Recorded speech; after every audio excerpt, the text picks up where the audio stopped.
pledge. So let us take a pledge with me. I, Kulvinder Kaur, commit to be vigilant and bear in mind at all times the risk to myself and my colleagues from COVID-19. I promise to take all necessary precautions that prevent the spread of this deadly virus. I promise to follow and encourage others to follow the key COVID appropriate behaviors. To always wear a mask, face cover, especially when in public places. To maintain a minimum distance of 6 feet from others. To wash my hands frequently and thoroughly with soap and water.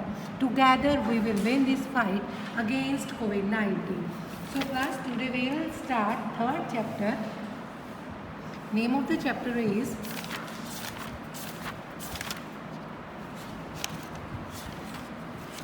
Greenhouse Effect and Global Warming. It is on page number 18. So today we will start third chapter, Greenhouse Effect and Global Warming. The greenhouse effect. Come to the page number 18. We will start from here. Have you ever seen a greenhouse? It is a structure made of transparent materials like glass and it is used to grow plants that require warm temperature. इसमें है क्या कि कभी आपने green house देखा है? ये वो क्या होता है, एक ट्रांसपेरेंट मटेरियल लाइक ग्लास के साथ बना होता है और यूज़ किया जाता है प्लांट्स को ग्रो करने के लिए, उन प्लांट्स के लिए जो वार्म टेम्परेचर में ग्रोथ करते हैं. You can see the picture a green house. It's a glass house. ठीक है.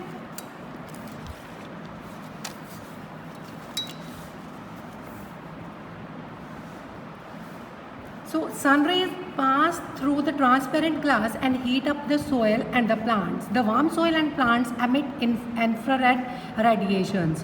तो sun की जो rays आती है वो transparent glass से क्रॉस होके हीट अप द सोयल, जो उसके अंदर सोयल है उसको हीट देती है एंड प्लांट्स को भी वो हीट पहुंचती है. The warm soil and plants emit.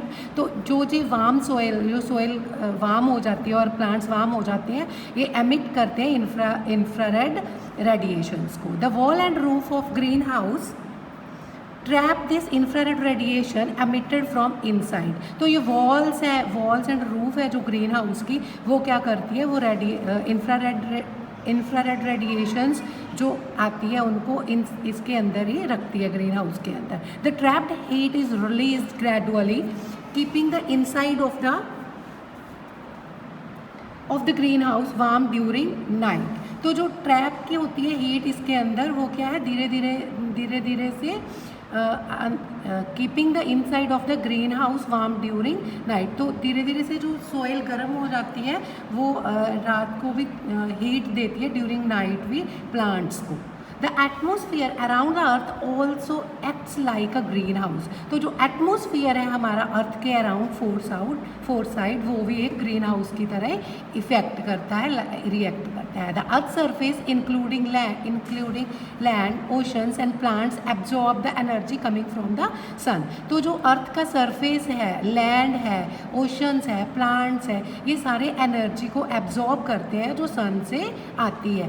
As they heat up, some of the energy is release in the form of heat. तो क्या होता है, जो हीट आती है इनको सन से, तो उसके साथ क्या हुआ, सन की एनर्जी के साथ जो है ये इनको हीट मिलती है. Atmospheric gases like water vapours, carbon dioxide, methane and nitrous oxide absorb this heat and release it back towards the earth surface. तो जो एटमोस्फेरिक गैसेज है, वाटर वेपर्स हमने प्रीवियस चैप्टर में पढ़ी थी, कार्बन डाइऑक्साइड, मीथेन, जो सारी atmospheric gases है वो क्या करती है, एब्जॉर्ब करती है इस हीट को and release it back towards the earth surface. तो फिर इसको अर्थ के सरफेस तक वापस भेज देती है. Like the walls and roof of a green house, these gases prevent the heat from releasing into space.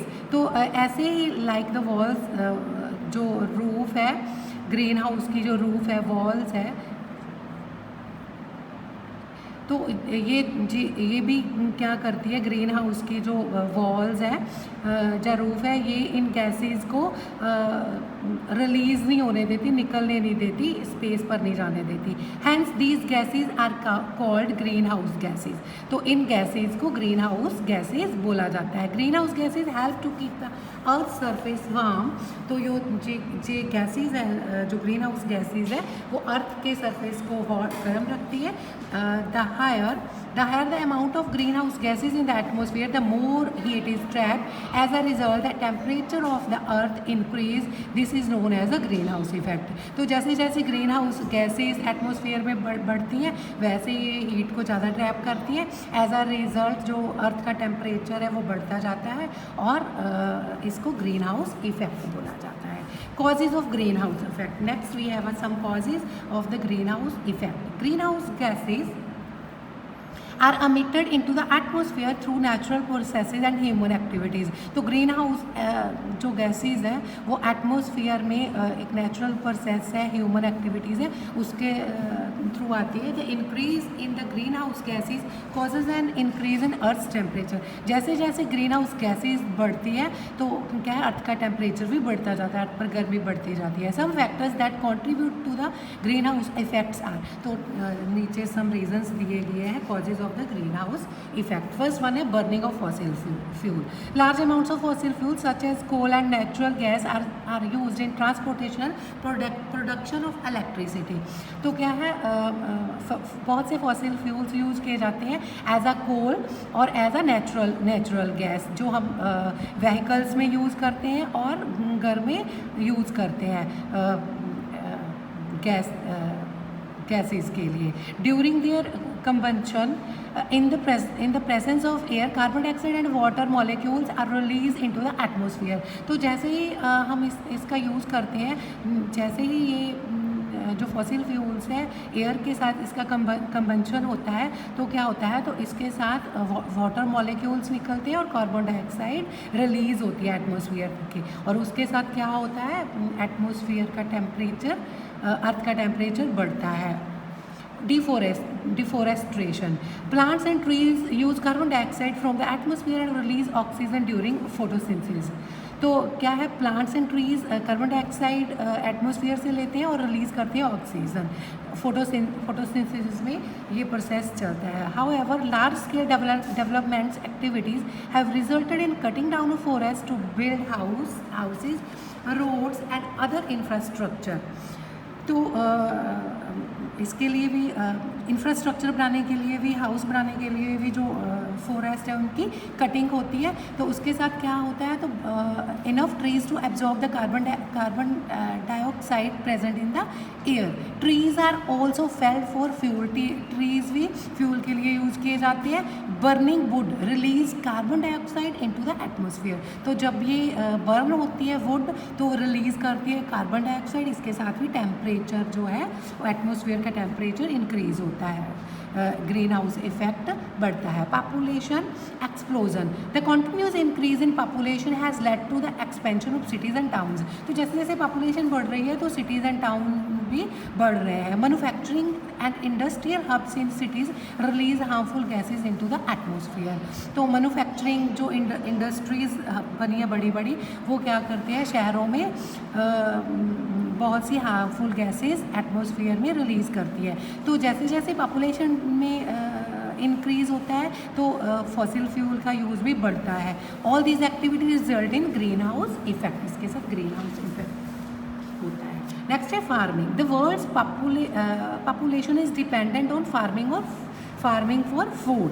तो वर्ल्ड की पॉपुलेशन फार्मिंग पर डिपेंड करती है फूड के लिए। Many fertiliser use in farms contain nitrous oxide which is green house gas. तो बहुत से फर्टिलाइज़र्स फार्मर्स यूज़ करते हैं, उसमें नाइट्रस ऑक्साइड होती है और ये भी एक ग्रीन हाउस गैस है।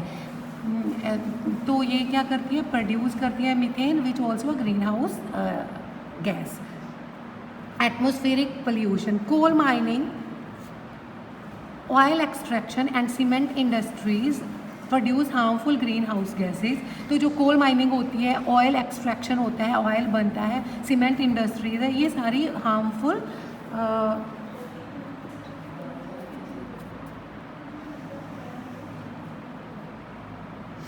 गैसेज प्रोड्यूस करती है। Decomposition of garbage and dumping grounds produce carbon dioxide and methane. तो जो हम गार्बेज को डंप करते हैं, दबा देते हैं ग्राउंड के अंदर, वो भी carbon dioxide and methane produce करता है एंड ये दोनों गैसेज ग्रीन हाउस गैसेज हैं। Next, natural disasters. Natural disasters like volcanic eruption and forest fires produce smoke, dust and gases in large quantities contributing to the greenhouse effect। तो जो natural disasters आते हैं like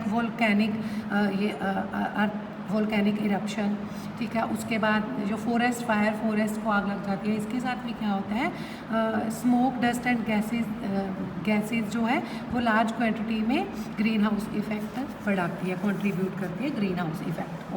next, global warming. What is global warming?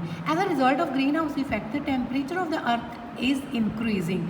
जैसे जैसे green house effect के कारण जो है टेम्परेचर जो है अर्थ का वो इंक्रीज होता जाता है। The rise in average temperature of the earth surface is known as global warming. तो जो अर्थ का टेम्परेचर बढ़ता है इसको ग्लोबल वार्मिंग बोला जाता है।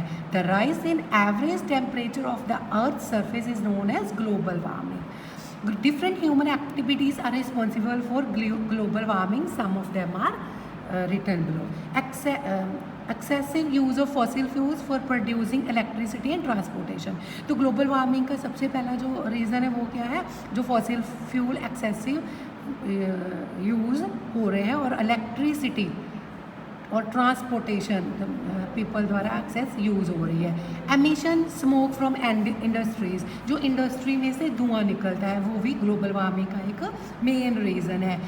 Airplanes flying in the skies, तो एयरप्लेन्स जो फ्लाइज में चलते हैं उसके साथ भी ग्लोबल वार्मिंग होती है। तो इसमें जो CNG वगैरह यूज़ होते हैं तो वो प्रोड्यूस करने के लिए भी ग्लोबल वार्मिंग इफ़ेक्ट करती है। डिफॉरेस्टेशन हमने पहले पढ़ा है, it's another main reason for global warming. Forest fires are also reason for global warming. So it's enough for today. We'll continue next content in the next class. With this, goodbye to all of you.